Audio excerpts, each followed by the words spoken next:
Yo, yo, yo, no maniacs. The mute button caught me again, man. Chris got me this time. He got me. But hey, listen, man. Hey, welcome to the show, everybody, man. I see everybody in the chat. I'm gonna let Kedz give those shout outs. Hey man, again, welcome to the show. We're missing the SuperBack today. He had an emergency with his family. No problems. He just had something that he had to do that he didn't foresee coming. So he's out today. And of course, the bishop is traveling up this way today. And so let's give him some good vibes and safe travel on his way up here to visit family in here in Chicago. But hey, listen, man, we might take the day off tomorrow, but not for nothing. Because the day after, on Friday, we have a special guest. His name is Ian Cummings from Pro Football Network, and we're going to talk about some of these draftees and some of these guys people may be sleeping on, and who he thinks is the best at whatever position. We'll talk about some of that stuff when he comes on Friday. So just that we'll have the pleasure of having him. Ian Cummings from Pro Football Network will be here with us Friday. So we might miss Thursday just to have some time off and do some things. Then we'll be right back at you on Friday. And also on the 22nd, that's on a Monday of next week, we'll have Adam Rank is joining us that day. So a couple special guests coming up for you. And we're working on some stuff, in the near future to have on as guests. We'll trying to fill out a guest list for the draft coverage, and it's gonna kind of be like Nomad neighborhood, like Mr. Rogers. We're gonna have various guests come in, and various guests come in at different times and on different days. Man, we hope to get a bunch of people that come in and chat it up with you guys, man. But it should be fun. We got a bunch of stuff planned for you guys. But before I get to talking too much, let me pass it over to C Sharp and give out some pleasantries. All right, all right. It's good to see everybody in the chat today. Hey, it's good to be on here with my guys today. Nomad, Mr. Brian, and of course the great Kedz. It's good to see. Hey, Patty, how you doing, darling? Everybody in the chat again. Hey, listen, guys, do not forget to hit the subscribe button. We need those subscriptions to keep coming. Also, share and like, and turn your notifications on so you'll know when you're going to get this great content. Great weather down here in Indiana today. I'm loving it. Spring is finally sprung. So I'm ready to get this thing going. Kedz, what you talking about, man? Them things. No maniacs, what's popping? It's a Wednesday. Help us get over the hump there. Sounds like we got some killer guests showing up. We got Ian Cummings. We got Adam Rank. Adam Rank is really a huge inspiration to me personally, and why I do some of what I do. So I'll be pleased to have him on the show and chop it up. Not to mention he does a killer Norm Macdonald impression, so hopefully we can get a little bit of that in the show. I'm fully expecting it. I'm putting him on the putting him on blast with the Norm Macdonald stuff. And anyhow, big Norm Macdonald fan. Norm Macdonald went to school in my city here in Canada, and then made his way to SNL fame and comedy fame. So we have a little bit of line of sight there just on that. In any event, let me give some shout outs to some of you heads that are here right now with us representing. We got FFG Style, our guy Plank, number 1 No Maniac in the building. Cornelia Squalls, number 2 No Maniac, representing with us. Patty Laura's here. Hey, Patty, how you doing? King Booker World's in the building. Squeegee's holding it down with us. James Ford, Oliver Chapman, Trapper Keeper, Evie Bear Down Davis. Thanks for showing up, Evie. We appreciate you. AC Adam. Who else we got? Anybody else that I missed? I think I just about rounded it out for the day. More heads will join. Oh, my guy Jay Grizz and Don Burr in the building for more abuse. Gotta love it. Right over to my guy Brian, Mr. Brian. Happy Wednesday. Oh, he's talking stuff already. Look at this. He say Coles is the dollar store Brad Holmes. Hey man, Don, I see you, man. It's on site. Just know that, man. And I see you, it's on site, man. Barbershop, grocery store, wherever, it's on site. For that's just natural. Hey, sports zoners, no maniacs. Good to see you guys. I do want to give a a bit of a shout out. Thanks, Patty and Armando. I hope you're healing up. I know last week you had a bad fall. Hope you're healing up and doing well. It's good to see you guys. And What's Nomad, up, Junior? when you talked about Mr. Rogers' neighborhood, I just got a flashback. Eddie Murphy's Mr. Robinson's neighborhood. Mr. Robinson's neighborhood. That was a great skit since we're talking Oh. SNL Welcome, comedy. ladies and gentlemen. So anyway, from the sounds of it, I'm looking forward to next week, as I'm looking forward to today. So take it away, guys. We're about to have a good show, man. Good time, man. We getting back to some of the core people here, man. And listen, man, there's a report that came out on ESPN, man, and everybody around the league and around these social media spaces were wondering, why the hell didn't Bill Belichick get a job? Why didn't he get a job? Like, Bill Belichick is a 6-time Super Bowl winner, 5, 6, I don't know how many rings he's got. And soon as the season was over, he was right there in Atlanta. First person Arthur Blank had in. In fact, and this is what I find this to be funny. They asked him who would be your top assistants, and he said that, of course, Josh McDaniels, Joe Judge, and Matt Patricia. He also, gave the information that he thought that they were better soldiers than generals. If there's one thing, that's good. Okay, right. If there is one thing I can agree with Bill Belichick on, it was that, because all those three dudes have done is gone to teams and fractured and broken up teams, man. That's all they're good for. They just screw up franchises and mess up teams. So that much I agree with. But also here's another part to the story, fellas. How he got shot down by Robert Kraft. Robert Kraft told him that Bill Belichick was untrustworthy, difficult to work with, and a little bit stubborn. And he wouldn't allegedly in the ESPN article. You're right. Thank you for that, Chris. But I found that amazing. If that's the case, if that reporting is true, I don't see Bill Belichick getting another head coach for the rest of his life. I don't see it. If you guys got anything, a take on that, Chris, man, you go ahead and pick it up from there.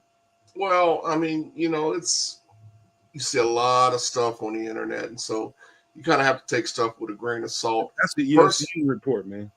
It's still allegedly. I mean, we don't know that it was said. It could have been. I personally thought it was probably more ageism than anything. They did have him in, but I mean, there could be. When a guy wins as often as Bill Belichick has, that makes your head kind of big, and so he might have said and done some things that caught Robert Kraft bad, and that could be the reason possibly, that he thinks or he thought, that he was maybe above the owner. So I mean, I don't know how much of it is. It's kind of sad because. The guy's resume is unmatched, so you would think he could have walked in just about any job that he wanted to. But I mean, it is what it is. He's still considered the GOAT of coaches, or at least one of them. So, Chris, can I tell you guys a quick story? Please do. So one of my good friends, man, we went to the same school. We all three went to the same school, but this guy came after I left. We ended up being friends later on, but he was really my guy's friend first. But I met him. We got to be cool. I was at his wedding and everything. But he played for the Patriots and Bill Belichick for several years. And I tell this story, and man, everybody gets a chuckle out of it. But I remember we was at the wedding reception. He was still playing for him. And I was just like, man, it's a lot of stuff that, people say about Belichick and the cheating and, he's doing underhanded stuff, man. What's really going on, man? Is it real stuff like that going on behind the scenes? And if you've never seen the movie Eyes Wide Shut, then you can't relate to what I'm about to say. He gave me this look, man. Like, don't you ask me another damn question, man. Don't say nothing else to me about that. Because if you do, I'm going to have to walk out of here. I might have to do something to you on the way out. Those are the kind of eyes that he gave me. And so immediately I took that, my instinct said, all right, just leave that alone. I didn't say nothing else about it, but it told me that there's all kinds of truth to it. And actually, he didn't say that to me. Those were his eyes talking to me about that. Like, you can't ask me no more questions like that. I just wanted to throw that out. I think I said that before, either on the Barroom or BCP, one of them. But I believe I told that story. But that's all true, man. So I have never trusted Bill Belichick, and I have not liked the Patriots because I know there's an element to cheat going on with everything he does. And so all those titles, man, you can give them all the credit you want to, man. But I always thought it's an asterisk for me, and it'll always be that. But go ahead and respond to that. Well, I don't like any Boston teams. Any professional Boston team, I'm not a fan of, and it goes deeper than just the cheating. And I won't get into that. But once again, he didn't have great success at Cleveland, and then there are some asterisks next to his titles. So I mean, I'll tell you what turned me against Bill Belichick. What's that? They lost a game to a team in, I think it was 2005, 2006. And as he was coming across the field to shake hands with the opposition, there was a cameraman in front of him. This guy was just doing his job. I mean, he was taking, like you see after every game. And I guess he got a little too close to Bill Belichick. And I mean, Belichick just gave him a full shove and pushed the guy down. I mean, the guy was just doing his job, man. And I thought, it's you can catch it, you can find it on YouTube. And after that, I thought, you know what, you so and so, this guy's just doing his job. You got cameras in your face all the time, and he pushed that guy so hard. The guy had to have an injury because he had one of those shoulder cameras, one of the big ones. This is how far back it was. And that just compounded my hate for everything New England back then. So not what I would call a Belichick fan, and probably what a lot of we hear is true. So I won't try to defend him any further. Hey, so before you respond, man, you wanna brief up Barrelissimo? I guess he just got it. He said, "What did I miss?" We just talking. We're just throwing it around. We're talking Bill Belichick in general and him not getting a job within the NFL. That's sort of how we started things out there, Barrelissimo. To touch on him and his tenure, like those comments are to be expected by way of Robert Kraft. You don't win 6 championships without being at least slightly a little bit of a jerk, and that's like me saying it nicely, right? So I'm sure that would be a personality like that running the show really would have lifted a lot of weight off of Robert Kraft. Robert Kraft is just spending money, right? You're spending money. Bill, you're cooking. You're getting the players. You are putting them into position. You're getting the coaches. You are again putting them into position. You're managing this entire thing for me at a CEO level, whereas I just have to. How much money do you need again?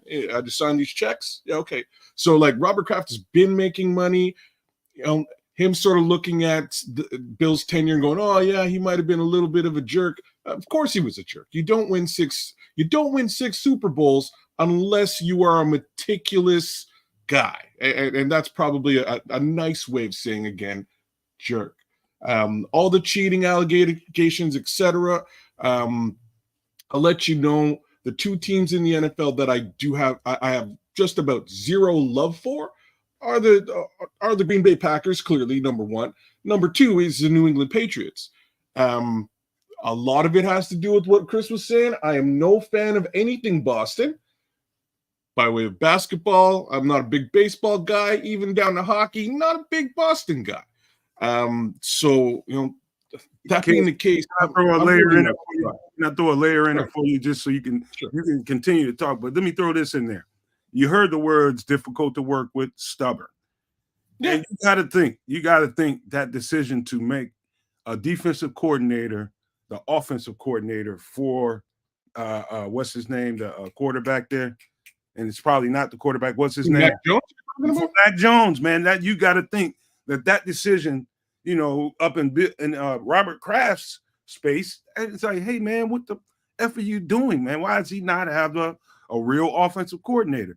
And somehow Bill Belichick, being the control freak that he is, was able to kind of crush probably Robert Kraft and say, we don't need him. We'll develop him with a defensive coordinator. You have to think that Robert Kraft sees that as, man, that's a little too far. And when he did that, they had to go through a whole season with the defensive coordinator as, you know, the offensive coordinator. That's crazy. And so you think that has to be a layer to what happened. I would tend to agree with you here.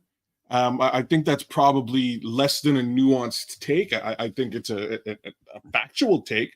Whereas, again, if you're in that CEO role and the guy who's signing the checks is looking down over your shoulder going, hey, man, like, what the heck are you doing? We're losing money, right? And you sell him a bill of goods that is not worth its weight, being Matt Patricia. Yeah, it didn't work out. It was a massive mistake. Bill really just wanted to keep, hail, the gang's all here, wanted to keep the band together.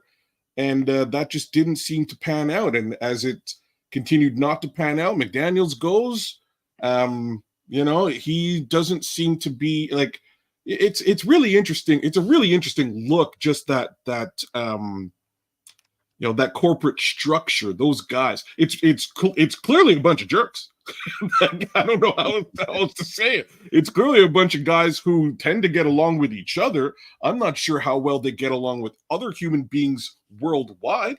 There's never been a personable, like your little recount of Bill Belichick. There's never been a personable. Oh, there's one personable interview with him, and it's not really an interview. It's him talking about football history, and his eyes light up and he starts just gushing about football history. And I was like, who's this guy? This isn't like, Darth Hoodie out there, talking trash. Like that's usually Bill. Really slow and meticulous, answers questions to the point, but he's not giving you anything more than that. And if he doesn't have to give you anything, he ain't giving you anything at all. He might give you a push, according to Chris.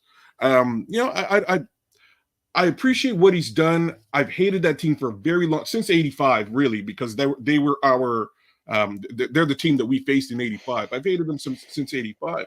The fact of the matter is, when Brady came back against Atlanta, I had to turn around and just shut my mouth. I stopped talking trash about New England. I said, forget about it. I got nothing negative to say. You guys can cheat. You guys do whatever you want. You get around it, and you still will win Super Bowls. Heck, you're down 42 points. You still won the Super Bowl. I got nothing negative to say. I expect Bill Belichick to probably take on some level of coaching tenure in the college ranks, and I think it'll be a long tenure if he decides to do it. I just don't see him taking on the reins in the NFL moving forward. He could, but I don't see it happening. It would be a seismic shift for whatever team decided to take him on. What say you, Brian? Let's see. Bill Belichick, old, obnoxious, yeah, and he can't find a job. Gee, what are the odds?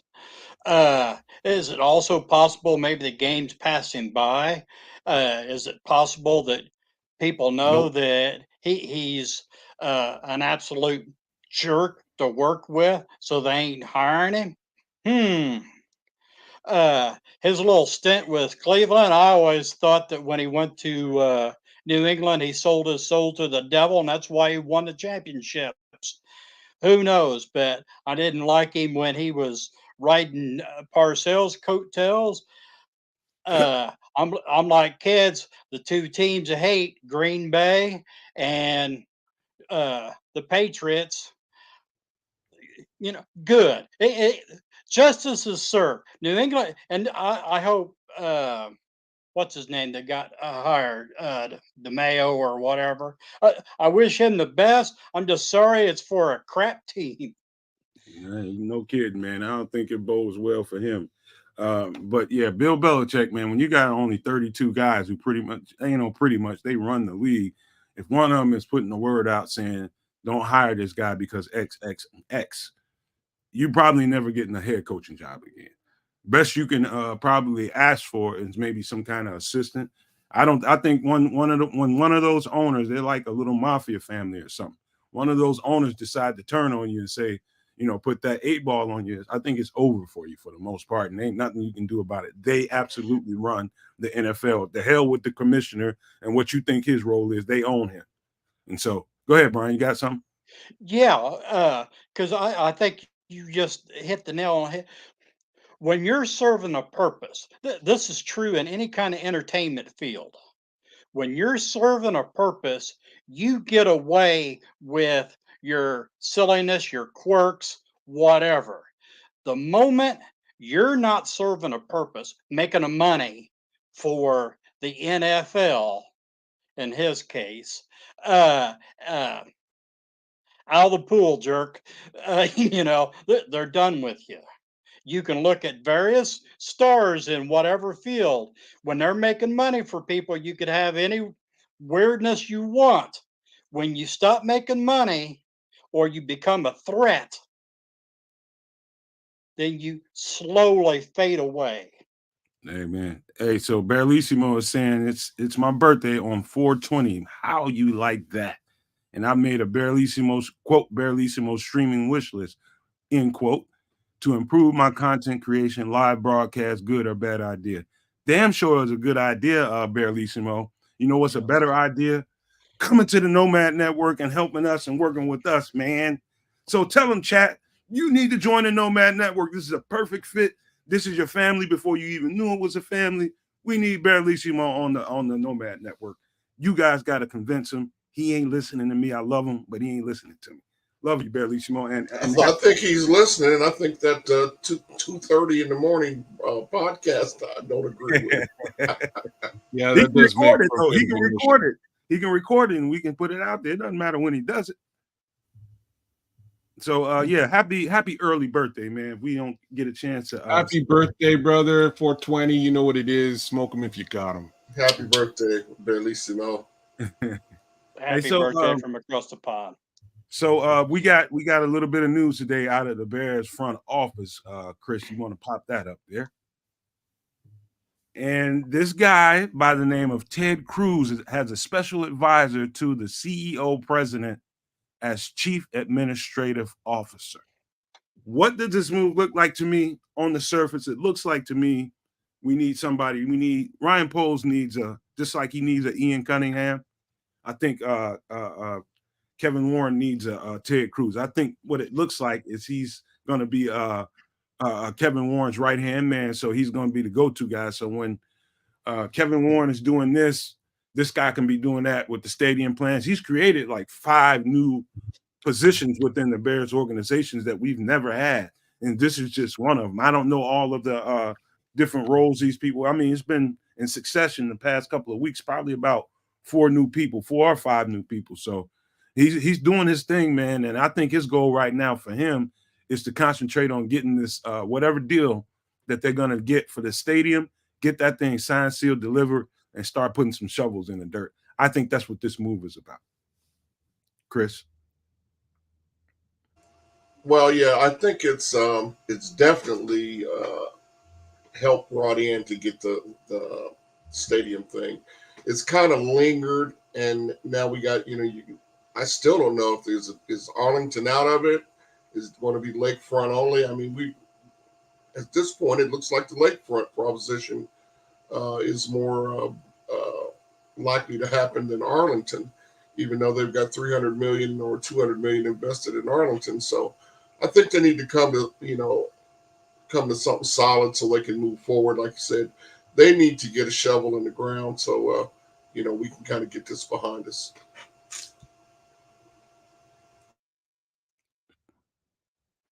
I don't know. It just looks like they need an extra body, extra mind, extra business savvy there. I'm not sure in what capacity that's going to really materialize into. Is it really related to Arlington Heights only? Is it really related to the new stadium? It may be that Kevin Warren's case scenario and responsibilities are pushing him to really focus on that stadium build. And again, that's his expertise.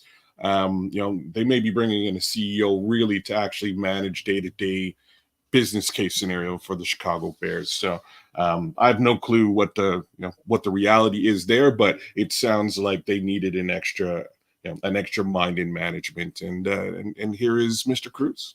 Hey, before you go, Brian, let me jump on this. My guy, King Booker World. What up, King? Belichick is a hole in the arse. I agree 100%. I just from my little mini communication with my homeboy, man, he didn't like playing for him, but that's where he got drafted, and that's the way it was. You end up where you end up. You don't get to pick the team you want to go to, but every indication tells me that is absolutely right, man. People respect him, but they don't like that guy too much, and 100% he's one. Thank you, King. But go ahead, Brian. You want to speak to that? Oh, I don't have a whole lot to say other than they need to do something, and if getting more help or whatever is needed, I mean, I don't know what all Kevin Warren's expertise as far as real estate and that sort of thing, but this is becoming a joke and not a funny one. Uh, the Bears, they needed a new stadium 2 decades ago, because with the park and rec holding them ransom, um, something needs to be done. The sooner the better. If it takes to get a new person, or we all saying kumbaya, whatever, to get it done, we need to get it done. Amen to that. Hey, so I found a little mock draft, and it was done by Peter Schrager, who I believe is with NFL Network, and also Phil Yates with ESPN. They combined forces and put together this mock draft. And this, when you look at it, it's interesting. I'm gonna take down the chat for a minute. You guys, but keep them coming, just so we can take a good hard look at this, Chris. I'll tell you what stuck out to me first. One of the first things. No, that doesn't surprise me. Well, I told you I thought he was the best all around offensive lineman in the draft, and I'll stand by that. Johnny Newton's not in there. Look hard, he's not there. Johnny Newton he's fallen in a lot of mock drafts also. That's not surprising to me. Not only that, look at it was 2 3-techs that got taken before him. Byron Murphy. Oh, really? And also Darius Robinson, who most people consider a 3-tech. The Byron Murphy doesn't surprise me.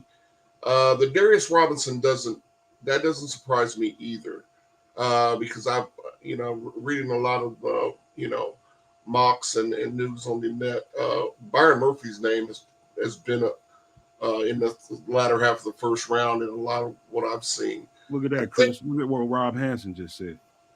Yeah, I just noticed that now. Yeah, and that was another thing. I think Zach Frazier has overtaken JPJ as the number 1 center. But I think, and Nomad, me and you went back and forth about Jerzon Newton a lot. Not about his talent, man. About his fit. I understand, and we disagreed on that. But I think he suffered an injury that's kind of may have a little bit of an effect on where he's going to go to. So I still think the kid is a great player. What injury? I think he suffered an injury there at the latter part of the season. I don't think he didn't perform at the combine. I don't believe. So Bellissimo is saying JPJ apparently has a concussion-related flag on his medal, and that's all new stuff to me. Yeah, JP, I know he's a close guy. Yeah. I would explain a lot. So go ahead, finish your thoughts about Jerzon Newton. Yeah, I still think the guy's got a lot of talent. I saw somebody on NFL Network compared him to Aaron Donald. I don't think I'd go quite that far. But then again, Aaron Donald wasn't Aaron Donald coming into the 13th pick in 2014. So the guy has a lot, obvious talent, and I think he's going to help the team. But he's a 3 technique. And again, me and you don't agree whether he could be a fit of Chicago. I think he could be, but he can. But I'm talking about measurables. Based on what they've done previously. Yeah, they like longer. They like the longer guys. Yeah. I get it. So but yeah, that doesn't surprise me that he's not in the first round though. Go ahead. If you run these mocks as much as frequently as Chris and I do, you would notice that Johnny Newton drops. He sinks like a stone in most of your mocks, especially even at this point. I'm yet to see a mock where Byron Murphy is ahead of him, though. I'll say that, and I'll also say that the D tackle position is relatively deep this season. I'm not sure how elite they are, but it's pretty deep. Hell yeah! All of those reasons, I kind of expect DT to fall, and we may not see very much being drafted in the first round. But I expect to see a big contingent of DT second and third. Rome Odunze jumping ahead of Malik Neighbors, I think is crazy. Oh my gosh. I didn't notice that.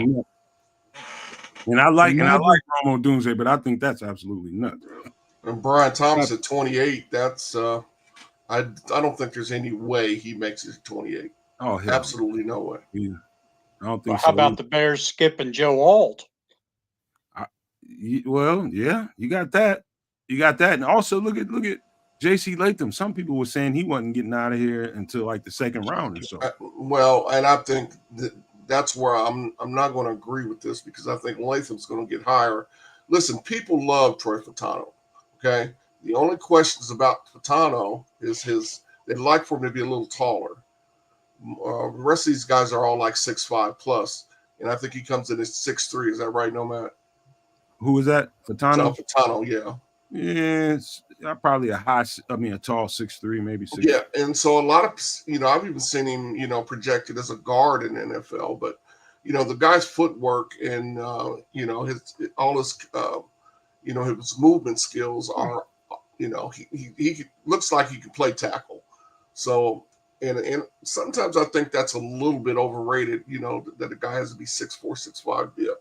A premium left tackle. I think he's got the talent to play it. So it is a little surprising that he would go ahead of Alt. I don't think Alt makes it to 12. I don't think there's any way. So look at the first edges off the board. Look at that. Let me pull this down for a second, Brian. Look at the first edge off there was Dallas Turner. Second edge that came off was Latu. Let me see. I'm looking for the third one right now. And first and chop at 25-26. First way down to 25. Wow, that's crazy. That's crazy. Chop right after that. Oh wow, that's pretty wild to me. That's pretty wild. But a lot of this mock is pretty reasonably sound in my opinion. I think a bunch of people might argue who hasn't looked at the Troy Fautanu film and be like, why in the hell would the Bears draft that guy at the I'm telling you, he's that good. I'm telling you right now, he's that good and that versatile. I'm telling you, he's the most versatile guy in this draft period. I can argue with anybody up and down about it, but that's how much I see his value at number 9. I think he's that good. It took him a while. I wouldn't be mad at 9. Because he's a player. I think I wouldn't be mad with him at 9. I mean, at 9, if we got a draft at 9, I want somebody in the trenches. Either OT or that edge guy.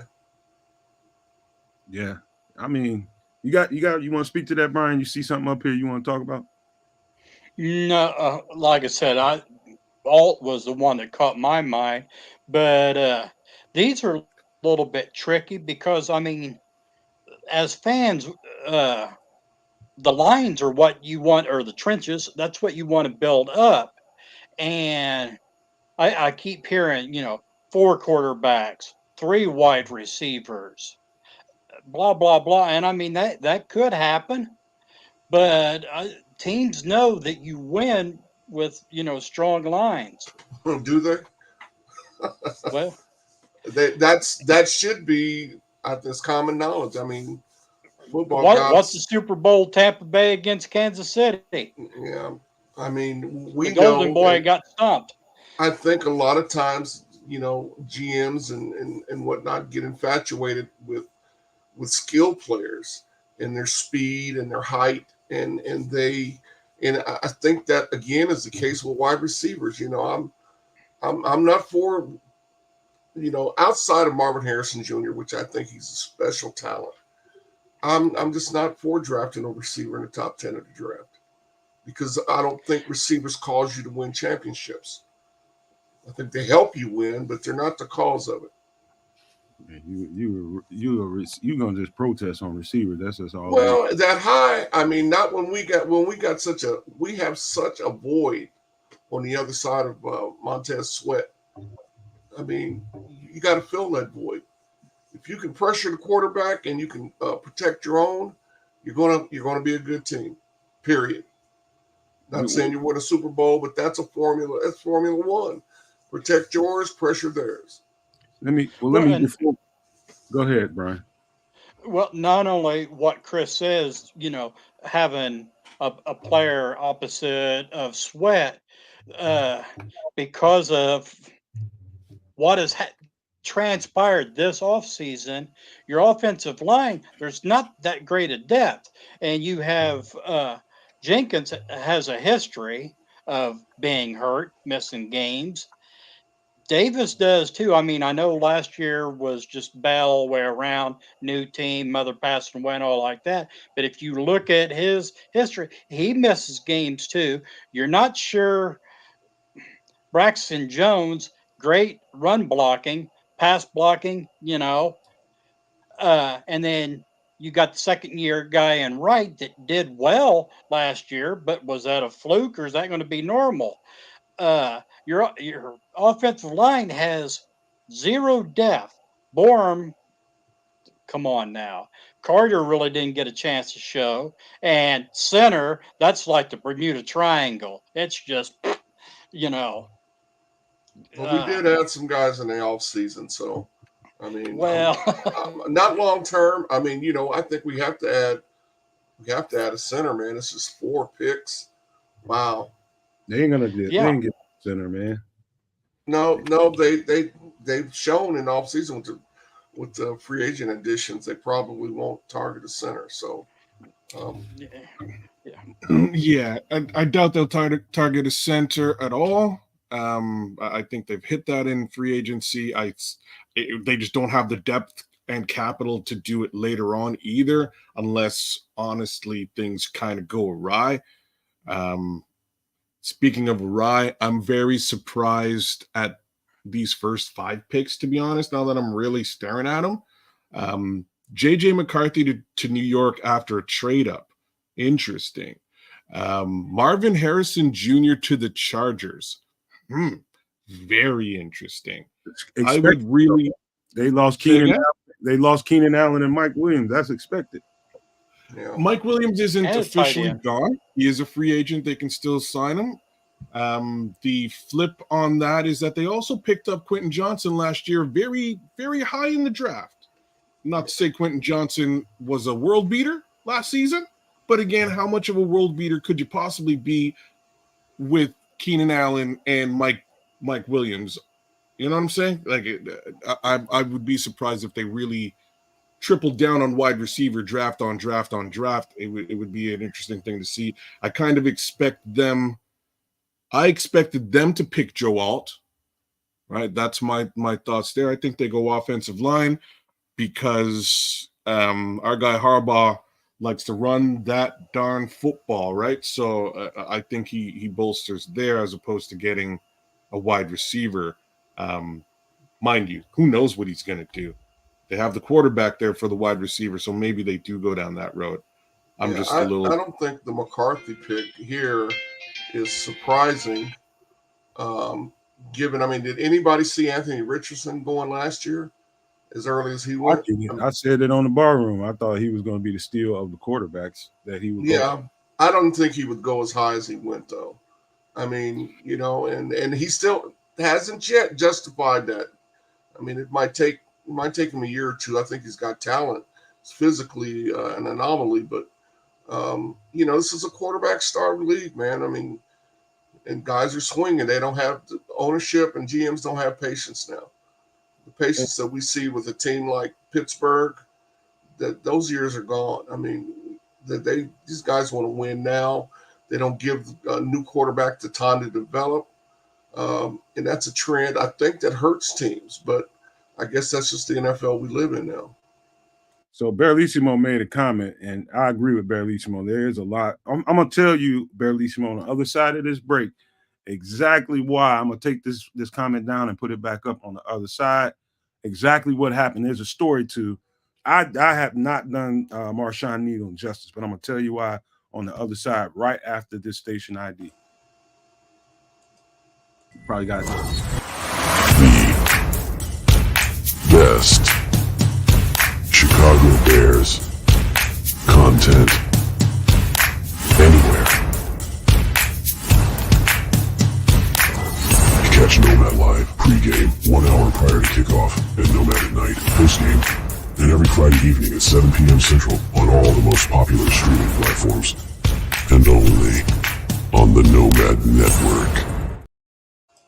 That is right, you guys. Help us keep building, because that's exactly what we're doing over here, building at both the Nomad Network and Sports Zone Chicago. So please hit the like button today. Please, if you're not a subscriber, please consider doing so for both networks. And it'd be nice to see some people that share the live content and give us a thumbs up in the chat after you do it so we can shout you out, just to see more of the live content get out there so different people can see what we do. We're a pretty close-knit community inside here, but we need to always have the tentacles out and have the invite on it so that other people come and get to enjoy the content that we do, man. You guys just make sure people know what we're doing over here. For those, you got family members and whoever, friends in different states, hey, have you heard about these guys? These guys are good talking about football. Let them know. Let them know who we are. Share the content with people, and we appreciate you for doing that. But hey, for a quick second, man, and we're going to get to Marshawn Needle last, but let me tell you the quick story, Barrelissimo. So sometime last year, I think I was still with the barroom.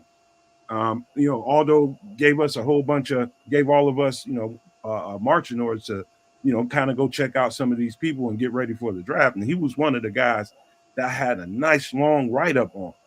And just so you know, every day I write a bunch of notes. So I'm like 3 notebooks in since the barroom. And so when I went to go and do the Edge show, when we lined up our top 10 edges, I didn't go back far enough, and I kind of forgot about Marshawn Needle. And lately, I've been noticing. I'm like, Marshawn Needle, did we even put him on the top 10? No, we did not. Let me tell you, that was a huge mistake, and I apologize to you guys, the viewers of our content, that you didn't get to see that guy on that top 10, because he belongs at the top of it. In my opinion, I like his film better than anybody. And that's how good I think Marshawn Needle is. But that is his film better than Latu, yes, Dallas Turner, yes. Shaw. When we get to him, I'm going to explain to you why. I think he's a dog. And you talking about a good compliment for the other side of Montez Sweat. We're going to get to that. But first, we're going to talk about Javonte Jean-Baptiste, edge rusher out of Notre Dame. I think his traits is why we put him on the thumbnail. And we're talking about, the possibility we're talking about, kids, Brian and Chris, is we've been talking about a lot of trading up lately. We need to start talking about the trade down scenario and the possibility there. Why? Because I peeped in on Aldo on his show last night, Bare Their Souls with Dan, and he was kind of putting the story out there, giving people a kind of a tip that we're going to be talking about something with Greg Gabriel. I guess Greg Gabriel heard that, the Bears might be looking to move off of that number 9 pick and go down. I think that's more or less what I heard Aldo say. And so I think we need to have that conversation in earnest and what it looks like if we move down. So those players you saw on the thumbnail are all move down guy scenarios, right? Every last one of those guys are if they move down to collect some extra capital. And so the first guy on that list, and purely because of his traits, is Javonte Jean-Baptiste. I think he's right away he comes in and he becomes a project for Eric Washington. He does have some elite measurables. He's 6'5", 6'6", maybe 255. Did you do a player card for him, Chris? No, I didn't. I didn't. Well, I wasn't able to do a player card. I do have him listed at 239 though, 6'4". I'm not sure what if he was at the combine or if he measured at the combine. But and to be honest, I haven't done any tape study on him either. Yeah, but go ahead, Kedz. You want to speak to him? I don't. I didn't look at this kid whatsoever. I'll be completely frank. I'm just taking a look to see how far back he is by way of drafting. They've got him rated at 2. He's way back. Yeah, he's way back.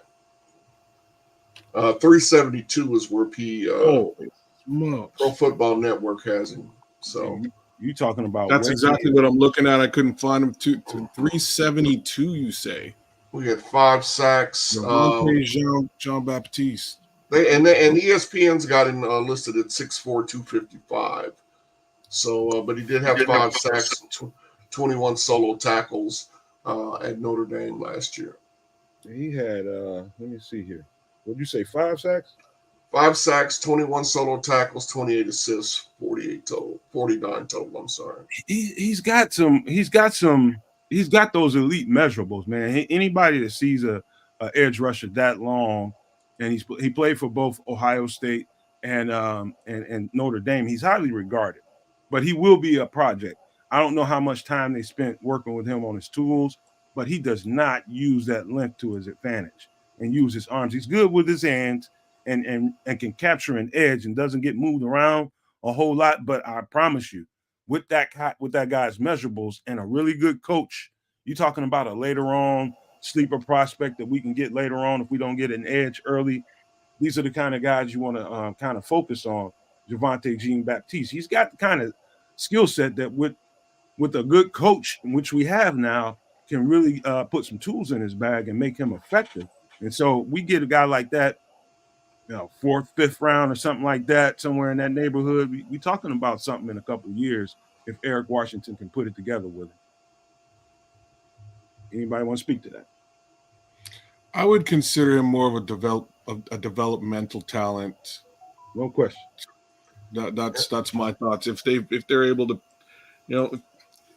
I've been harping on trade back all year long, so I'll continue with that modus operandi. I think they should trade back from 9, scoop up some capital, do some things with it. If one of those things is a secondary trade back, either from those whatever you get for 9, or for whatever you have later, pick 122, etc. Then maybe we'd be looking at a defensive edge later on if they have their eye on somebody specific. But he fits the mold. He has the length. But again, to me, that's development is not really what they want at this position right now. And I'm saying that because of Dominique Robinson, like very specifically because of Dom Rob. Dom Rob is developmental talent. He is a high-rise guy. It's just not working out. They need a guy who can rush the passer. And I mean, start out rushing the passer. Yeah, we got Eric Washington could change that, though. I'm anxious to see. I mean, a lot of people have just given up on Dom Rob, and I'm anxious to see what effect Eric Washington will have on him because, the guy works. I mean, he worked really hard in the last offseason, and I thought he was going to make more of an impact this year, and it just didn't happen. So hopefully Eric Washington can have a positive effect on him. So shout out to Berlissimo real quick because he just sent me a DM, and this is just now. I don't know who this guy is, but he's got kind of a prospect readout on Javonte Jean-Baptiste, who scored a 9.18 on his RAS. That's possibly, out of 10. That's pretty high. Ranked 139 out of 1,685 defensive ends from 1987 to 2024. Pro day pending. Let me see. Another guy. Let me look. And I'm just reading this off, and I'm seeing if I agree with everything he's saying. This guy broke him down. He says he always has his eyes in the backfield. Yes, he does have his head up all the time. Great first step. Yep. I didn't see the spin move. I'll go back and look at that, but he's saying he's got a nasty spin move. Built for Sundays, plays a little bit stiff at times. That is noticeable. And so the flexibility part of it, I agree with that. But shout out to Barlissimo for sending me this extra information. And it pretty much adds up to what I thought on watching him on film. You see all of those things, man. He's a guy that's always got his head up, sets his edge well, he's got pretty good hands. And he's one of those guys that Barlissimo, I think, just said that, he's got to play a little bit more under control. I agree with that. And just like he sent you that DM, we could have sent him one with a link, and he could be sitting right here with us. We could do that now still, man. Barlissimo, you want to jump on, man? You can come in here and describe it better than I can. Because, I've done some film work on Javonte Jean-Baptiste, but it sounds like you've done a little bit more than me. But I think I like the traits and his abilities, man. I definitely see him, later on in the draft, if they don't get that edge early, he's a guy that they can work with. I don't, just because as of right now, Dominique Robinson hasn't appeared to be working out, I don't think you run away from coaching. I think the coaching is different. You give that coach a chance to help him, sharpen his tools a little bit and get him better. And I wouldn't write Dominique Robinson off yet, so. But Javonte Jean-Baptiste would be the same kind of project. I think he's a little more toolsier than Dominique Robinson. I'm pretty sure about that, in fact. But, you don't run away from coaching, man. You run towards it. You see somebody that needs some work and can be effective. If you put some time into him, you do that. And so I just see him as a project, and I don't think he's that big of a developmental project as, say, a Dominique Robinson. And Barlissimo, you do have a link in your email. If you choose, jump on in with us, bro. We'd love to have you. That'd be lovely to have him on. But let's talk about the next guy, man. Let's talk about Mo Camara. How about this? I'm going to shut up for a second because this is one of Chris's favorite guys to talk about, and I believe Kedz too. I'm going to just let y'all take over from there. Well, the thing with me, it's always production. Production seems to always, and there our friend is, just that quick. Hey, there's the guy. What up, big dog? What's up, guys? You good? Barlissimo, it's good to have you, my friend. Always good to be on, guys. I can't stay too long, but I can sort of give you some ideas about whatever you want to ask me about, really. I've gone through a lot of tape, particularly been looking at O-lines to see where the value is there and edge, because I think those are things that we can get probably a little bit later in the draft than some of the other positions.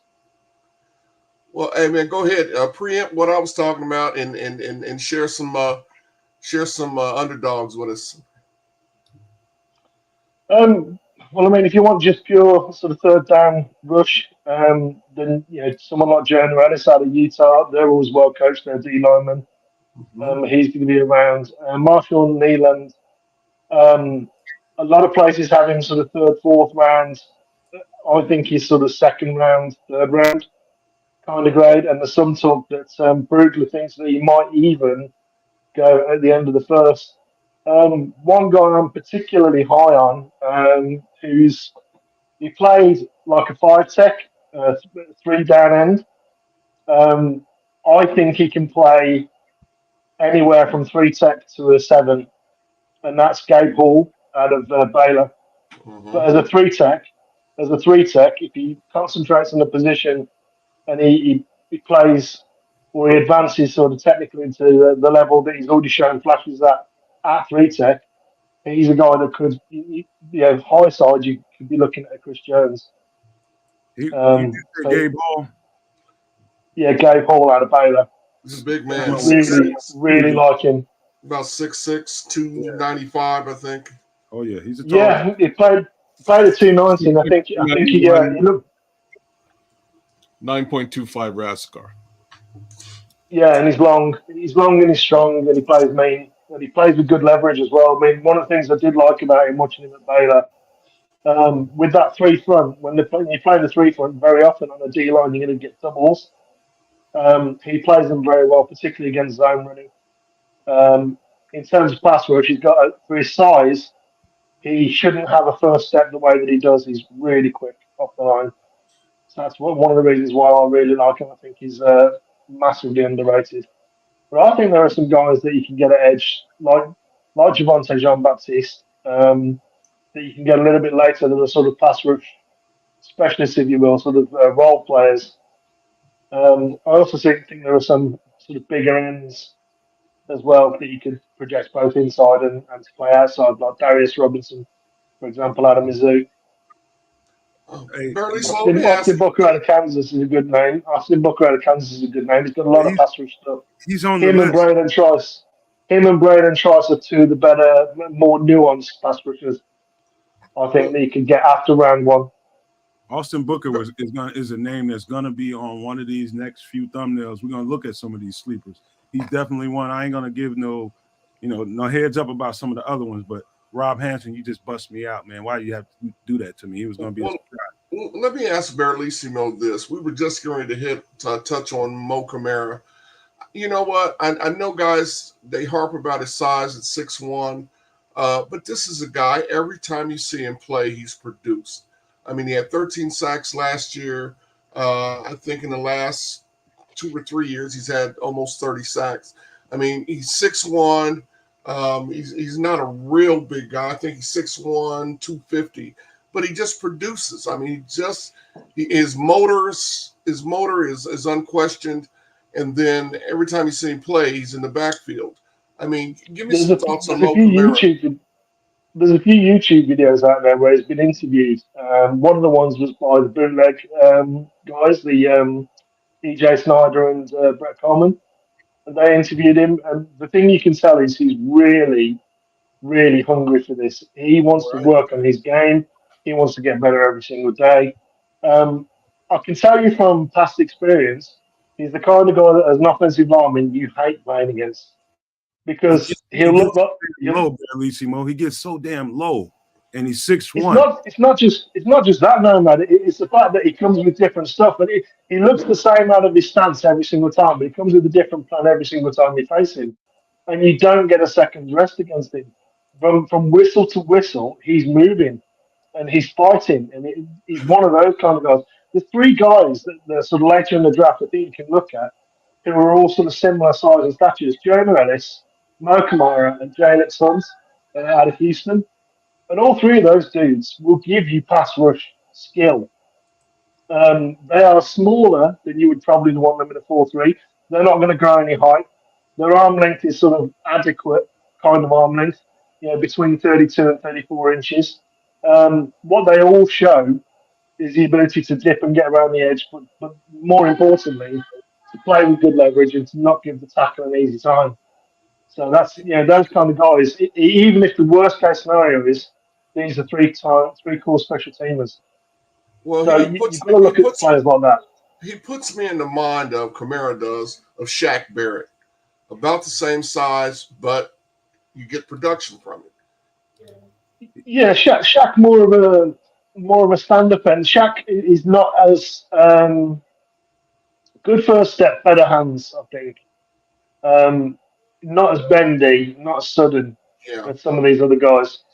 Like Jalix is my son if you can hear coming in, so I might have to mute up. So I've seen Camara go from anywhere to the bottom of the first, top of the second, all the way down to like the 5th round. Hey, hold on. Mike Davidson just made a damn good comparison. You see that, Barlissimo? Boomerville, yeah. That's a damn good comparison right there. Yeah. I mean, this motor. He was a 3-4 guy. That's motor. I want to ask Barlissimo, like I see Muhammad Camara as a rotationalist in a 4-3, not with his hand in the dirt, but just on passing situations as a specialist. Not to say that he can't work here. He can work here. It's just as a specialist. I don't see him as a 3-down defensive end, catching the edge, playing the run well. He's small. You know what I mean? I think he just fits better in a 3-4, to be honest with you.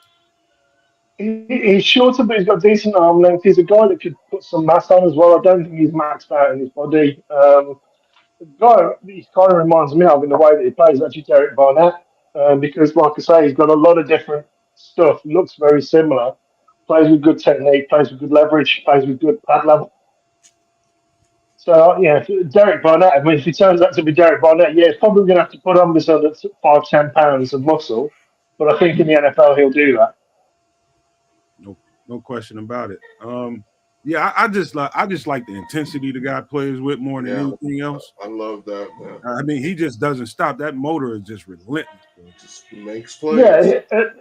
So him, Jadix Hunt, and Joe Ellis, they're all sort of honey badger type approach. They're not the biggest animal in the Sahara, but they are in the savannah. But they are going to be tough to beat, and they're going to give you a couple of nasty surprises on a fairly regular basis. I mean, don't expect these guys to necessarily be sort of top tier of the NFL, but I would expect them to get sort of anywhere between, let's say, 5 and 8 a year. Those kind of guys, which opposite of Montez Sweat, I think yourself or that late in the draft.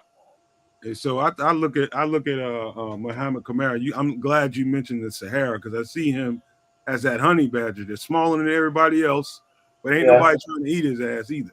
Trust me, they ain't trying to mess with him. Yeah, and Tuffin can take the punishment for the size that they are. I mean, he has had some times where he's missed a few plays, but he hasn't missed games.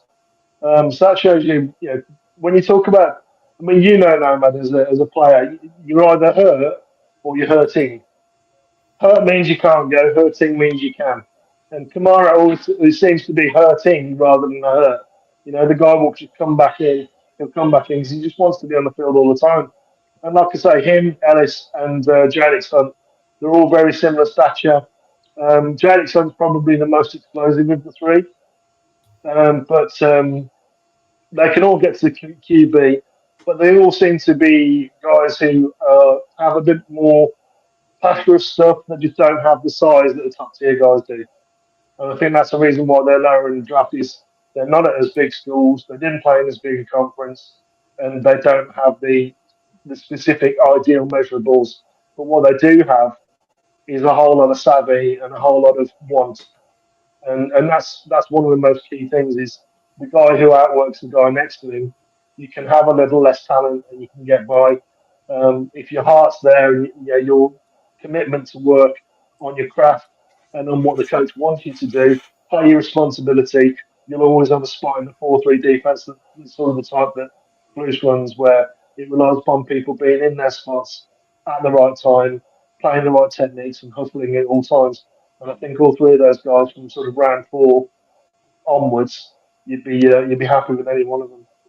So let me answer a quick question by Cornelius Squalls, one of our favorite guys here, man. Appreciate the question, Cornelius.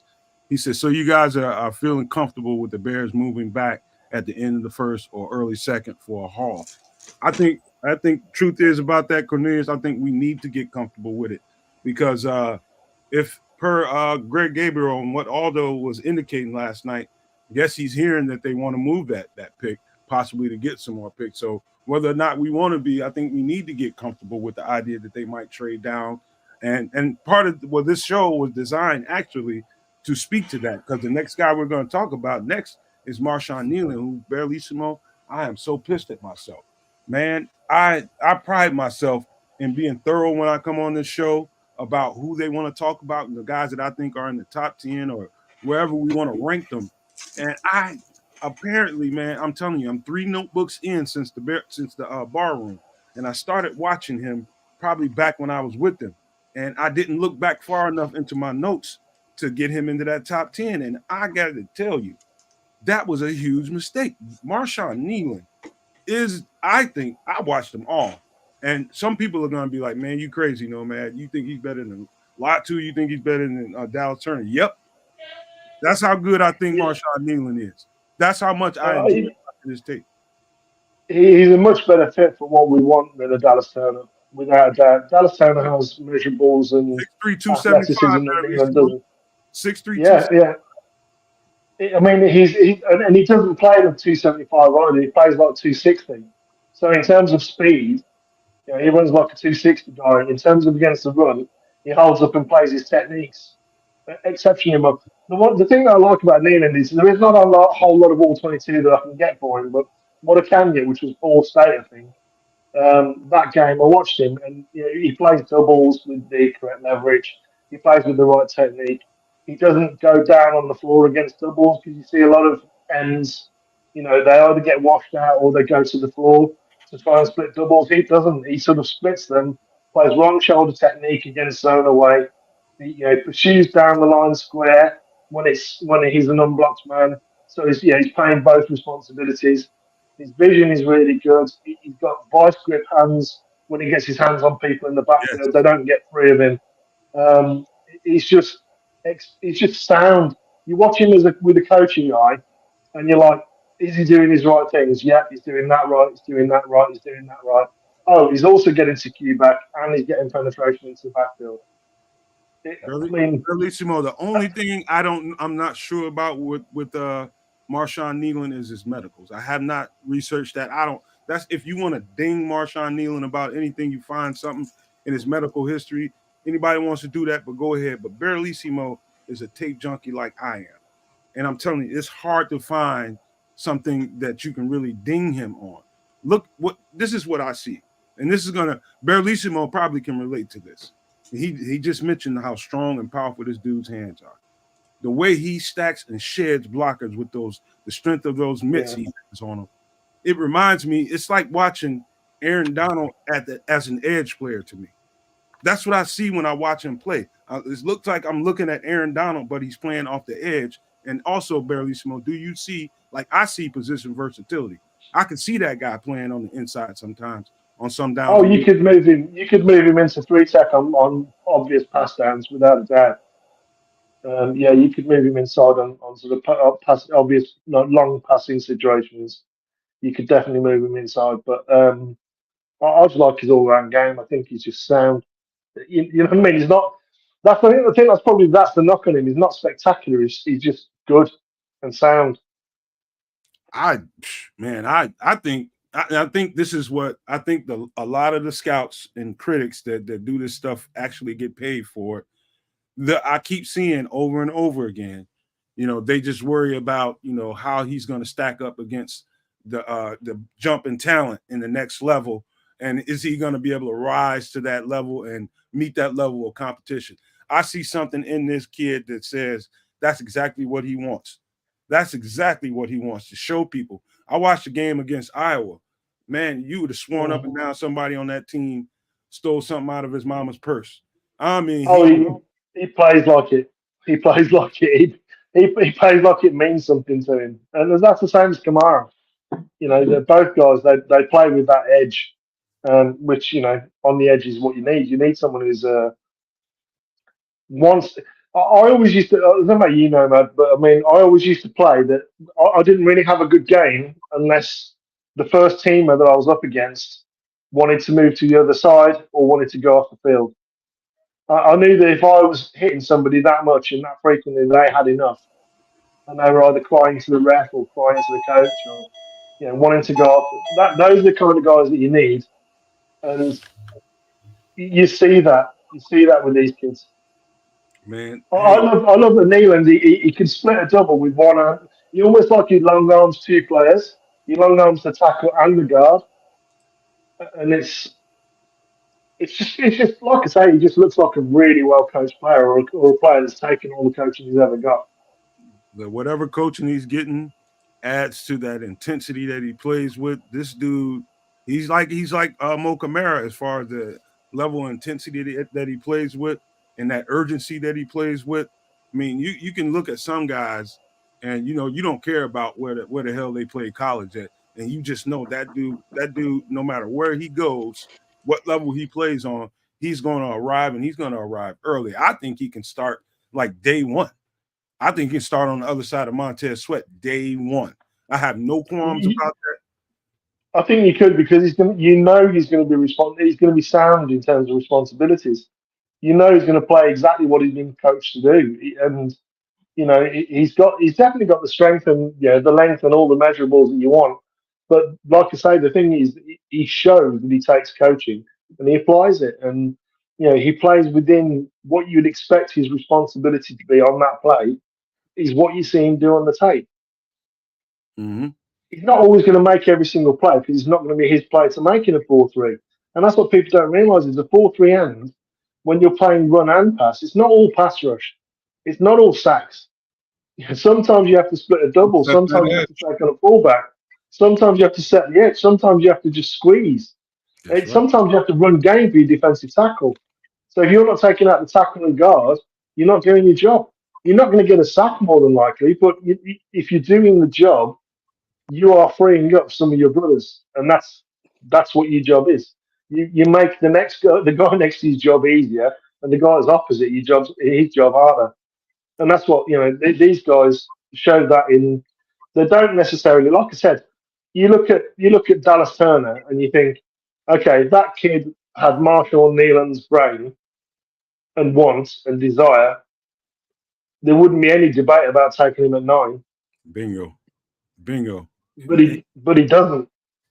No. And why I want to reiterate a couple of things, couple of nuggets. Barlissimo, who just joined us, man. Thank you for coming on the show. Listen, he just dropped you guys a couple of nuggets, defensive end nuggets, edge nuggets that you all should know when you're watching games. He mentioned something about splitting the defense. God does that very well. Splitting the double team, I meant. Does that very well. Squeezing the edge down so that he forces a play on the inside and not around him. Does that very well. Two particular things that you have to be good at in order to be a starting level defensive end in the NFL. You have to do those two things well. So the components you need inside you as an edge rusher is not limited to how fast you can get to the quarterback. You have to do those two other things well. Stack them up, squeeze between those double teams, and really squeeze down on that edge to make sure that running back or whoever it is coming that way knows he can't come around you. He does both of those things, I think, very well. There is one more thing I'd like to say about all these, the three guys that I've mentioned, and that's that on an Alabama, you've got 5 or 6 D linemen that can rotate in, who are all 5 stars and cannot be left single blocks. So if you're Dallas Turner, you're going to get 12 sacks because the other 4 guys are taking up 5 guys' attention. You're going to get a lot of freebies or guys running to you. Marshall Nealon was the dude that they paid attention to on Central Michigan. Jalix Hunt was the dude they paid attention to at Houston. Jonah Ellis was the dude they paid attention to on the Utah D-line. Utah's also got some very good interior defensive linemen, I've got to say as well. But they're probably not going to be out till next year, I don't think. But they have a couple of D linemen that are just monsters. But he was the dude that on passing downs, that was the one that they paid attention to. Yet he got home. Same as Kamara, he got home. Same as Nealand, he got home. He made plays in the backfield, and that's exactly what you want. There are some guys on other teams. Another guy as well that people aren't talking about is the Murphy twins. Both of those kids can play at UCLA. Go and watch UCLA defense, and you will see them show up almost as much as Latu. Mm-hmm. Is there a guy, Barlissimo, that who's your number 1 ranked edge, and would you consider him at 9? So when you say number 1 ranked edge, are you talking 3-4 or 4-3? And are you talking? I'm talking about for the Bears. 4-3 for the Bears. For the Bears, Latu and Verse. Okay. And then they are picky poison because they're both very, very good. I would say probably Verse because he's more experienced at playing on the right end. Whereas Latu plays left end, 3 tech. He moves all over the place in there front. Would you consider him at 9? Do you think he's worthy of pick at 9? No. I would want to trade back 5-6 spots before I'd be comfortable taking either. To be honest. And the guy that I don't want to see the Bears take at all is Byron Murphy. He's going to struggle in the NFL. So why do you say? Go ahead, Kedz. Barlissimo, why do you think Byron Murphy's going to struggle? He's got good get off where everyone's in shotgun and they know the snap counts. It's all on one. There's very little pre-snap motion. All he's got to do is penetrate the gap, and a lot of the times he's getting singled because Devondre Sweat is. So he's getting a lot of free. He's getting a lot of free looks.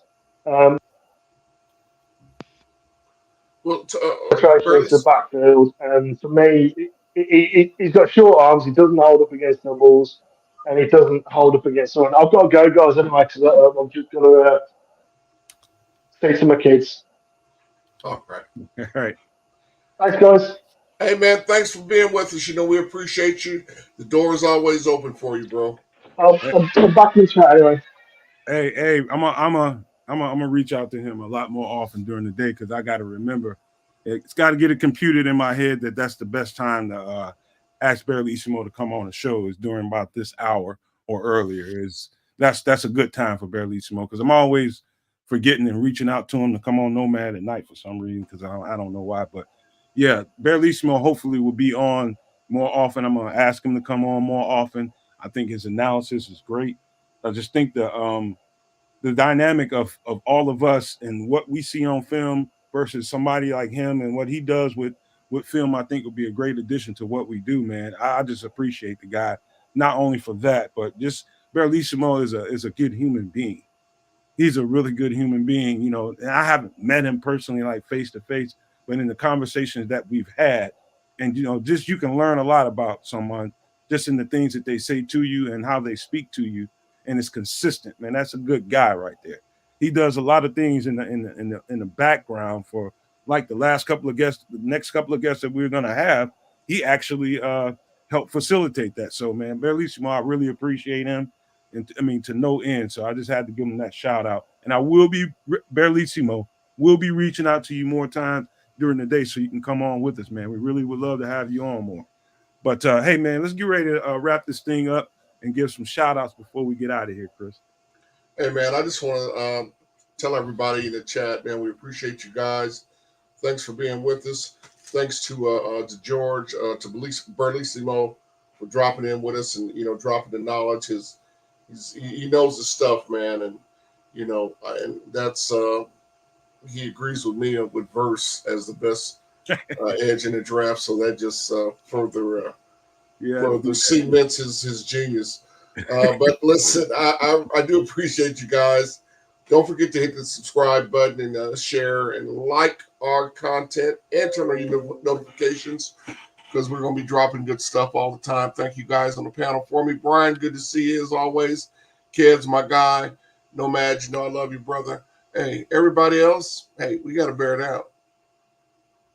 Yes, indeed, No Maniacs. Another Wednesday has come and gone. Giving some love to you guys. Chat was pretty pumping today. Super awesome to have our guy from across the pond join us. Thanks for joining us, Barrelissimo. We appreciate it. And you are generally a wealth of knowledge when it comes to the tape work that you do. Always awesome to have you on. Give some quick shout outs to some of the heads that I didn't touch earlier on. My guy Jose Sanchez from Puerto Rico. Oh, man, I got some love. See, I got some love for Puerto Rico. Without Shawn, I was a little bit worried, but we got it in. Aunt Mass is in the building. Who else we got? Be yourself. How you doing, brother? Good to see you out there.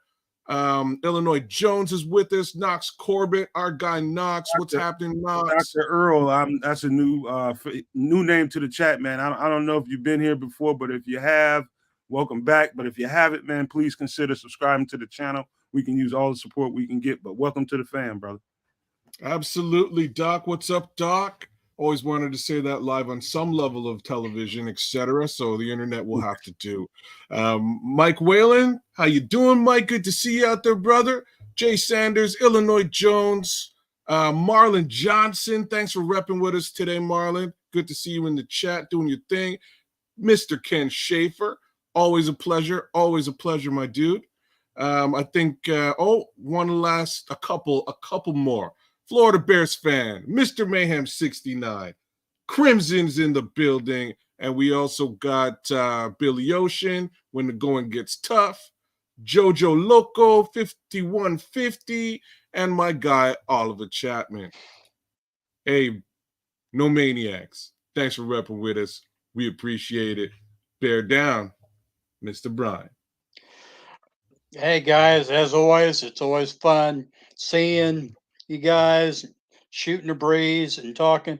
Anytime I get a chance to listen to Barrelissimo, I shut up and listen for two reasons. One, I know I'm gonna get great football wisdom, and two, I feel like I gotta apologize to Barlissimo every time he may hear me talk because the way I butchered the English language with my Indiana vernacular. So, on that note, I apologize, Barlissimo, on my accent, and a happy early birthday to you. And thank you At for least you know coming he on. apologized for his accent. It's my accent, right? Hey, That's look pretty here, funny. man. Let me tell you something. Man, I gotta thank Barlissimo one more time for being a spot guest, man. He just jumped in and gave us the help. Shawn and Bishop is gone, and that was a great lift up, Barlissimo. Appreciate that. And I meant every word that I said about you, man. That's just the way I feel about you, just so you know. And again, let me apologize to you guys for not getting Marshawn Kneeland into the bloodstream earlier, man. That is my fault. So before you double down on this, I'm gonna give you your pass. So your pass was that when you looked at that edge rusher, when you looked at edge rushers, you were very specific in looking for guys that you thought the Bears might actually draft and excluded some folks just because of length alone. So I know where your headspace was, and I'll give you your little out there for the world. I know you feel a little bit of something because you slept on a dude that you think is really good. But I'm gonna tell the world why you skipped over Marshawn Neal. No. That wasn't it. He was in a notebook like 3 notebooks ago, and I'm on like the 4th one. And when I went back to do that show and get the guys ready for that show, I didn't go back far enough, kids. I just didn't go back in that last notebook, and that's where all the information is on Marshawn Kneeland. And I missed the ball, man. And like I said, I pride myself in being thorough on the show and bringing you guys who I think and who we might think are the best players available at whatever spot. And I definitely dropped the ball there. So, man, I apologize for that. Remind me not to give you a pass again. Is that the truth? But, when we do those shows like that, kids, it's important that you take your virtues out of them and look at what their track history tells you to do. They are looking for size and length. And, so some guys like your Muhammad Kamara, I remember you guys getting on me about that show, and I was like, man, how come he can't make well, it's not about me or you. It's about we asked you about Kamara. We asked you about a couple of wide receivers like McConkey. But hey, you did your thing, and we did our thing.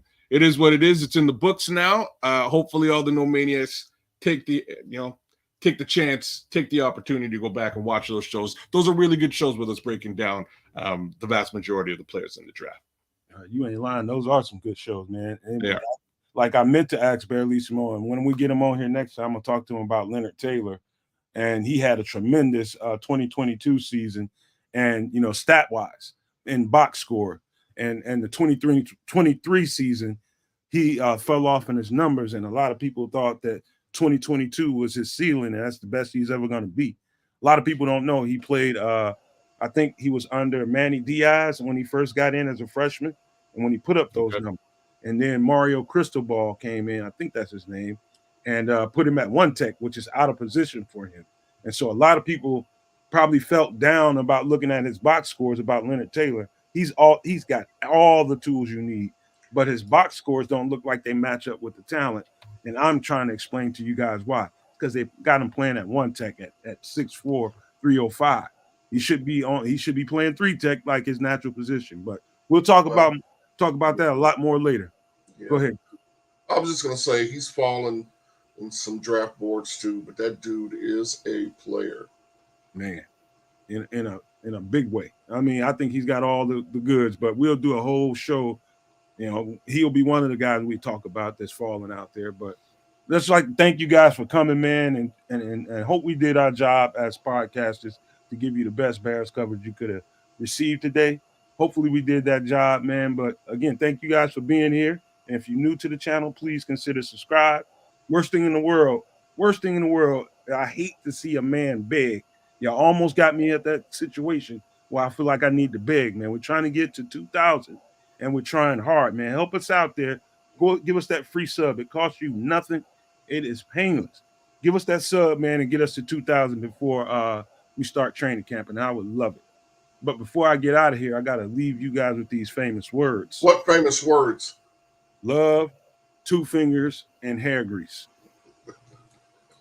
And maple syrup. 2 fingers. Boom. I'm not sure what that is. Boom is right. Pause.